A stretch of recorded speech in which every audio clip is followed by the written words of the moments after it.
Welcome to Chika Time Bayan Edition. We're doing a real talk today because grabe, what's been happening? The flood control scandal, the massive rally, it's a heavy topic, but we need to talk about it. Grab a snack, settle in because this is going to be a heavy chikahan, but a necessary one. I'm Rihanna and with me as always is my amazing chikahan crew, Trisha and Kervin. Hello! Hi guys! So, diretso na tayo. Sino ba naman sa atin nang hindi na-stress sa baha recently, right? Trisha and Kervin, what was your first reaction when the news broke na billions of pesos pala were missing from the flood control funds? My God, Rihanna, nakakainis talaga. Like, every time it's rain, we're drowning in floods. Tapos, maririnig mo yung balita, it feels like a slap in the face. I really like, we're betrayed. I mean, that's our money supposed to be for our safety yet. We're just ghost project or substandards lang pala. It's so frustrating. Totoo yan, Trisha. Ang masakit pa, di ba? Umulan lang ng malakas, baha agad. Parang walang epekto talaga yung mga sinasabing malalaking flood control project. Dito mo makikita yung korupsyon, hindi lang siya yung basta numero sa TV. Buhay natin na mismo ang tinatamaan niyan. Yung trabaho mo, yung bahay mo, yung pag-aaral ng mga bata. Literal na nakakalunod ang galit. That's heavy. So yun ang nangyari. Now, let's talk about the protest. Yung sa ang trillion peso march, there were so many people on the streets last September 21st, right? Why was the public's response so huge? For me, Rihanna, so personal. Lahat tayo nagdusa sa baha. That's why the issue is so easy to connect with people. Plus, the whistleblower exposed the kickback, the percentage being demanded by politicians for the project budget. Of course, to make up that constructor use cheap materials.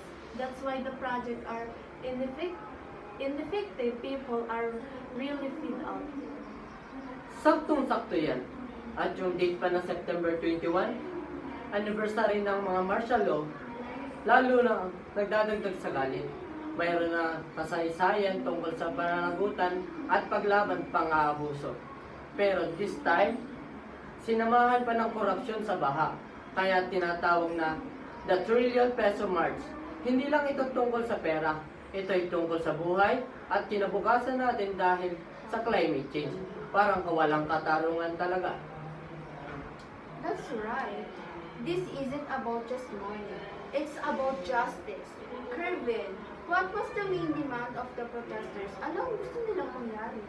Simple lang naman, pananagutan. Ang gusto nila, makulong lahat ng mga sangkot sa politician, kontraktor, lahat. Ibalik dapat yung ninakaw na pera. At syempre gusto nila ng malinaw na pamamahala. Hindi na pwede yung mga bagong budget. Sabi nga, ito raw ang pananawagan para sa second people power, laban sa korupsyon. Sana hindi ito maging nigas kugon lang. So, the outrage is there. What happens next? Ano ang mga hakbang na kailangan natin makita sa gobyerno? I think, Rihanna, we need real change in the DPWH and the binding process for our project. The binding must be totally transparent and clear. There should be an independent body to audit. Hindi lahat yung mga kasabwat nila and they next to fix flood master plan. Sumasang-ayon ako at kailangan din yung investigasyon sa Senado at Kongreso tuloy-tuloy. Huwag sana siyang bigla na lang mawala. Palamigin.